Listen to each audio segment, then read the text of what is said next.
All right there, Latin 1. In the last video, I talked to you about the nominative, the accusative, and the ablative. The nominative is pretty clear. It's the subject of the sentence, but the accusative and ablative need a little more attention. So let's talk about the accusative first, shall we?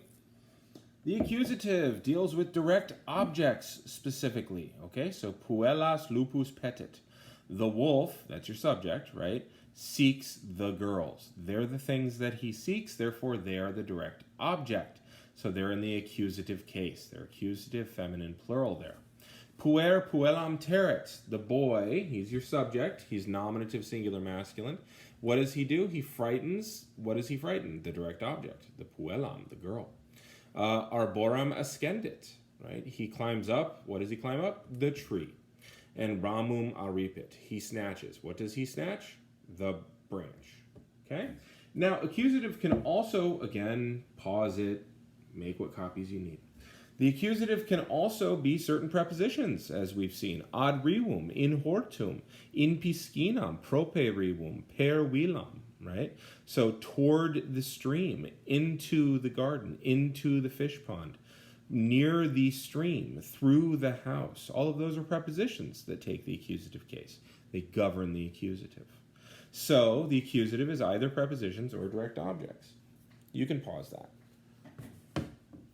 The ablative is actually bigger, but in some ways easier to understand. I had a student years ago who came up with TISLAM, time, instrument, separation, location, accompaniment, and manner. TISLAM. So time, aestate, in the summer. That's when it happened. Instrument, Marcus lupum ramo repellet. Marcus drives off the wolf, direct object, with the branch. That's the instrument. Separation, ex arbore cadit. He falls out of the tree. He is separating from the tree. In silva errant is location. It's telling us where they were wandering. They are wandering in the garden? No, in the forest. Accompaniment, I'm adding the preposition. You haven't seen it yet, but it's there. Cum amica ambulat. She walks with her friend. It's accompanying her. And the very last one is manner. Magna voce clamat. He shouts in a loud voice. So what's the way that he shouted? In a loud voice. So time, when it happened. Instrument, what'd you use? Separation, showing where you're coming from. Location, showing where you are. Accompaniment, who you're with. Manner, how did you do it? Again, rewind that as often as you need to. Get that down.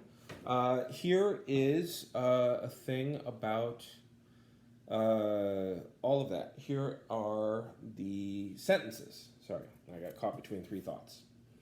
So, in horto curunt pueri. The boys run in the garden. And the reason I did these two sentences is so you can see the difference. In hortum puellae curunt.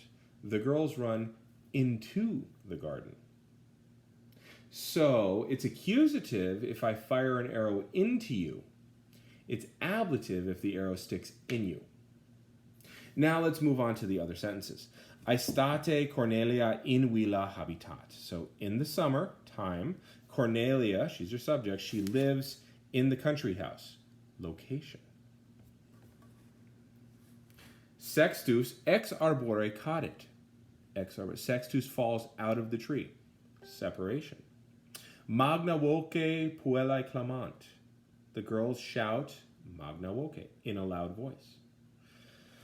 Ramo Cornelia amicam petit. Cornelia seeks or attacks her friend with a branch. Instrument, the thing that she used to attack her. Servi cum ancilis ambulant. The slaves walk with the female slaves, with the handmaidens. Accompaniment, telling you with whom they did it. Again, pause that, copy it, write it down, go back over and over again so you've got it down, okay? What I want you to do is please read page 34. I think that will help you, as well as page 35, because that gets into some of the things. The book doesn't think you're as smart as I know you are, so they're going really, really slow. But read pages 34 and 35. All right, I'm going to go ahead and hit the button.